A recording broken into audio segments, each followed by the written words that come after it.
the Osage were considered incompetent at that time and weren't allowed to be in charge of their own wealth. And by getting a caretaker like Ernest as her husband, they became an independent unit. They were able to take care of one another.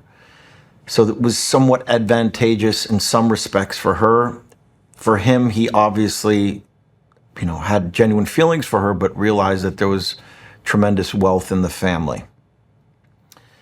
The complexity of how that relationship unfolded is shown in the movie in a very interesting way. And we played with how much we wanted to show the audience as far as Ernest's complicity in some of these murders. And there were many different versions of this script. One of them was exposing everything from the onset. A lot of it was, a slow reveal, but I think Scorsese masterfully has this sort of slow burn with understanding the manipulation from his uncle, and he gets further and further and deeper down this well of atrocious acts. I felt a tremendous responsibility in telling this story correctly. We wanted to be as authentic as possible, and that led us to have many different meetings with tribal elders in the Osage community, talking with direct descendants of the victims, their great-grandchildren, a lot of them who we worked with in the film, who worked on the film with us in various different departments.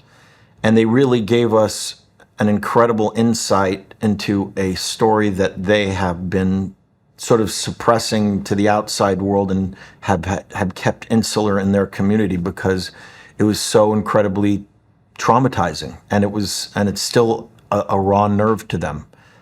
It's a generational. The effects of the Osage Reign of Terror has been generational, and it still exists today there in Oklahoma. I felt her at moments living as Mollie.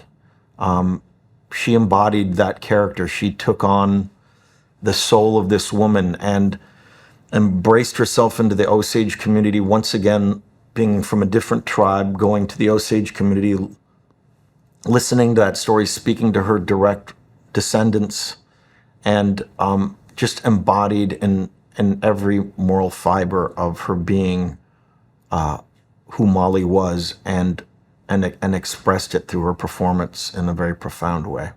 She's the heart and soul of this movie. She really is. When we meet Mollie Kyle, we meet her in the context of being with her family, being a loving sister, being a doting, dutiful, loving daughter. Mollie being somebody who's described as easy to like, then in a way fatefully and in a way intentionally meets Ernest Burkhart, who is under her employ as her driver. And through one lens, you see a very organic attraction forming, and through another lens that Mollie is pretty unaware of, you see a calculated arrangement happening. William Hale, being Ernest Burkhart's uncle, is kind of a de facto father figure to a man who's returning from war, who doesn't have a whole lot of skills to offer, doesn't have prospects at much work, plants the idea of, well, being married to an Osage person, there's good money in that. The first day that I worked with him, my hands were shaking naturally because it's Leonardo DiCaprio.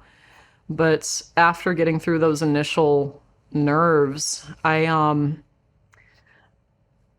was just sitting across from an incredibly present, generous, talented, immensely talented actor. And the rest of the nerves about it faded away when we were just so focused on if we were doing justice to our characters. So that was incredibly inspiring. After having been relocated and removed from their ancestral homelands to Oklahoma, the reservation they have now, they also purchased it because they knew that was a language that the government would understand. And in doing so, they also had the keen insight to secure the surface mineral rights.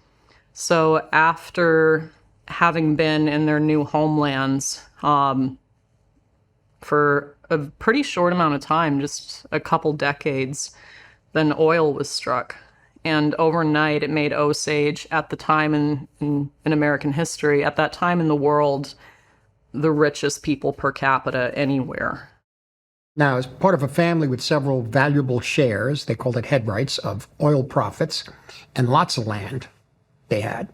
So Ernest was, probably encouraged to marry her by his uncle in order to get her family's head rights, which gave him access to and control over her shares in the oil profits. But I think Ernest is also attracted to the Osage world, in which Mollie is a member. He becomes very fascinated by their culture, he even learns the language. I got to say, in this picture, he really went pretty far and astonished me. I mean, he had a depth, a vulnerability, again, many different layers and shades and tones to Ernest that we just developed as we went along, and still amazes me.